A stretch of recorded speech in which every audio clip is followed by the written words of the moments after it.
नमस्कार दोस्तों, मेरा नाम है विशाल तिवारी। जून 2026 में भारत के लिए एक बड़ी कूटनीतिक जीत हुई। भारत के अधिकारी विवेक अग्रवाल एफएटीएफ के वाइस प्रेसिडेंट चुने गए। इसके साथ ही पाकिस्तान को ग्रे लिस्ट में डालने की मांग चल रही है। लेकिन आखिर सवाल यह उठता है कि एफएटीएफ है क्या, इसकी ग्रे लिस्ट और ब्लैक लिस्ट क्या होती है और इसके फैसले से पूरी दुनिया क्यों डरती है।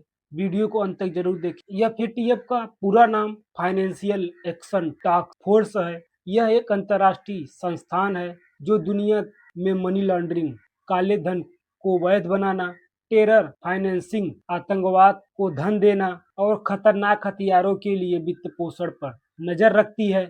आसान भाषा में कहें तो एफएटीएफ दुनिया का फाइनेंशियल वॉच डॉग है।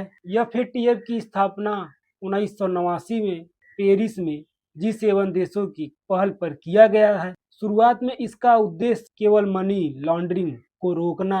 बाद में 2011 में 9/11 आतंकी हमलों के बाद इसके अधिकार क्षेत्र में टेरर फाइनेंसिंग को भी शामिल कर दिया गया। एफएटीएफ का मुख्यालय पेरिस में स्थित है। इसके सदस्य लगभग 40 सदस्य हैं। उद्देश्य मनी लॉन्ड्रिंग और टेरर फाइनेंसिंग पर नियंत्रण रखना। इसका उद्देश्य मनी लॉन्ड्रिंग और टेरर फाइनेंसिंग पर नियंत्रण रखना।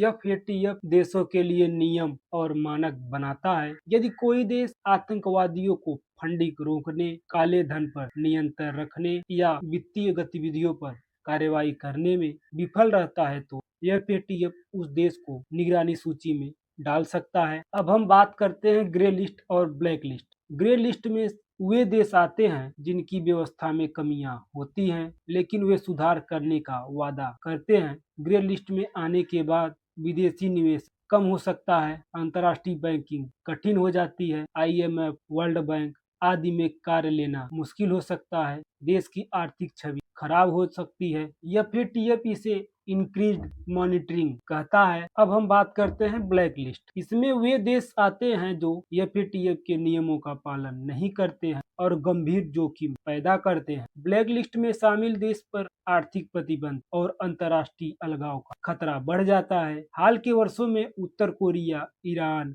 और म्यांमार जैसे देशों का नाम इस संदर्भ में लिया जाता रहा है। 1990 में एफएटीएफ ने 40 रिकमेंडेशन जारी की है। इसमें शामिल है संदिग्ध लेन देन की निगरानी, बैंकों की जिम्मेदारी तय करना, आतंकवाद की फंडिंग रोकना, अंतर्राष्ट्रीय सहयोग बढ़ाना, अपराध से अर्जित धन को जब्त करना। आज लगभग पूरी दुनिया इन मानकों का पालन करती है। भारत 2010 में एफएटीएफ का पूर्ण सदस्य बना। भारत लगातार आतंकवाद की फंडिंग और मनी लॉन्ड्रिंग के खिलाफ सख्त रुख अपनाने की बात करता रहा है।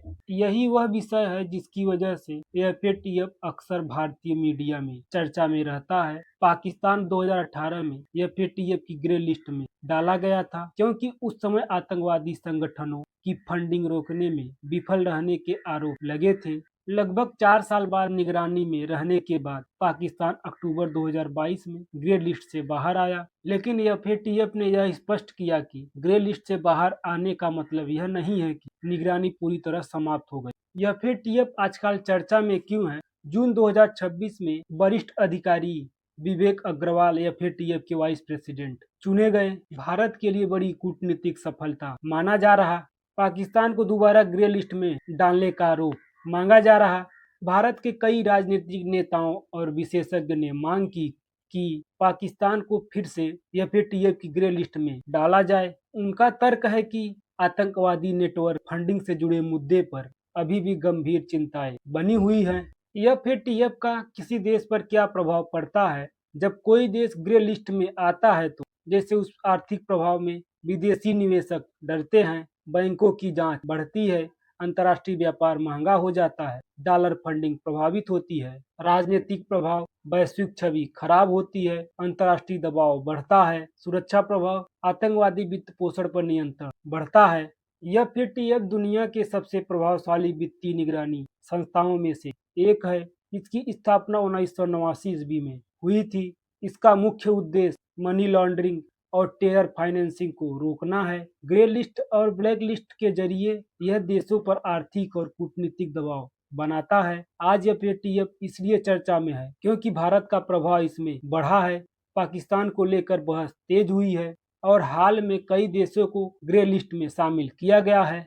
क्या एफएटीएफ वास्तव में आतंकवाद की फंडिंग को रोकने में सफल रहा है या सिर्फ बड़े देशों का दबाव बनने का एक हथियार है? अपनी राय कमेंट में जरूर बताएं और चैनल में नए हो तो चैनल को सब्सक्राइब करें और बेल आइकन दबाना ना भूलें, जिससे अगला वीडियो आप तक पहले पहुंचे। तब तक के लिए धन्यवाद।